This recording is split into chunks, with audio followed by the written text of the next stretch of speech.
मांग पर बोलने का जो अवसर मिला था सदन के अंदर, मैं उस इलाके से आता हूं जहां पर आदिवासियों की स्थिति से मैं जमीनी हकीकत से वाकिफ हूं। आज आदिवासी जो है अपना विकास के नाम पर विस्थापन झेल रहा है। कभी वनों के नाम पर कटाई होती है तो कभी किसी और मामले में वो हमेशा दुख दंड झेल रहा है। लेकिन सरकारें आई गई, सरकारों ने कई योजनाएं चलाई और इन योजनाओं के माध्यम से सरकारों ने जनजाति क्षेत्र विकास विभाग के नाम पर करोड़ों का बजट दिया, परंतु आदिवासियों की स्थिति आज तक साफ नहीं हो पाई और आज भी आदिवासी वैसा का वैसा रहा। और आज जो 1500 करोड़ रुपए पिछली बार बजट घोषणा में हुए, मैंने सुबह भी आपके सामने हिसाब बताया था, 1500 में से 633 करोड़ रुपए जिसके बारे में अभी कहा जा रहा है कि बिल आया है, लेकिन 800 से ऊपर करोड़ रुपए कोई सरकार का अता पता नहीं है। दूसरी बात, उन्होंने कहा था कि जनजाति इलाके के विकास के लिए पैसा जाएगा। हम मानते हैं हमारे इलाके में आर्थिक रूप से सक्षम नहीं है, उनके लिए इन्होंने हॉस्टलें खोली गई। उन्होंने माहवाड़ी के नाम से बच्चों को पढ़ाने के लिए हर एक छोटे छोटे जंगल के इलाकों में माहवाड़ियां खोली गई।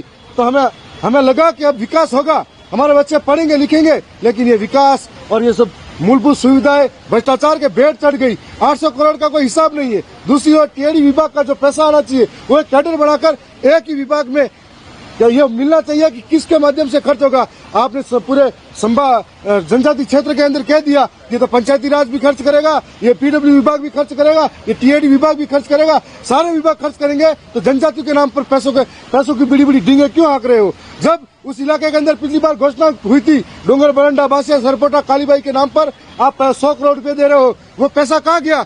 कहाँ गया कालीबाई का विकास? कहाँ गया डोंगर बरंडा का सम्मान देने के लिए झूठी वाहवाही लुटवा दी और उसके बाद में एक पैसा भी धरातल पर नहीं गया। अभी मैं आज पूरे रिकॉर्ड के साथ में सुबह गया था, जो जीरा डूंगरपुर के अंदर अलग भाव से है, ये मेरी टी शर्ट के ऊपर छपा हुआ अखबार की प्रिंट है, वही जीरा प्रतापगढ़ बारा के अंदर अलग मिलेगा। और अभी डूंगरपुर के अंदर जांच भी हो रही है इस मामले की। तो अगर पूरे टीएसपी के अंदर जांच होगी हर एक हॉस्टल के खाने की, हर एक दूध की, रोटी की, तो आप पता लग जाएगा कि कितना बड़ा गोल माल है, कितना बड़ा भ्रष्टाचार है।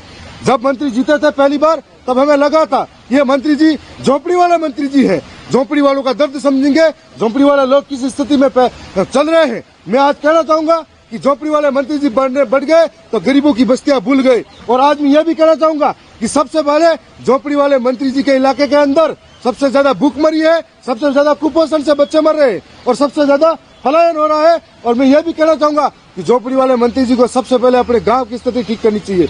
आज मैं आप तमाम मीडिया साथियों से भी एक बात कहना चाहूंगा, वो जो तस्वीर उसमें देखी थी, आज एक तस्वीर और लेके आना। वो मंत्री जी 1 साल में इतना विकास कितना हुआ है, वो उनके घर के पीछे 2 मंजिला बंगला बन रहा है, उससे साफ दिख जाएगा कि मंत्री का विकास हुआ है या क्षेत्र का विकास हुआ है। तो आज मैं ये भी कहना चाहूंगा कि मीडिया देश का चौथा स्तंभ है और चौथा स्तंभ ही नहीं, ये एक बहुत बड़ी जिम्मेदारी है। आप और हमारे हितैषी हो तो आपको ट्राइबल एरिया की तस्वीर को सबके सामने लाना चाहिए और सरकार के कान और नाक और आंख खोलनी चाहिए ताकि हमारे इलाके का जो है व्यवहार हो रहा है सौतेला, वो आज सबके सामने आ पाए। मेरी ओर से आप सबको बहुत बहुत धन्यवाद।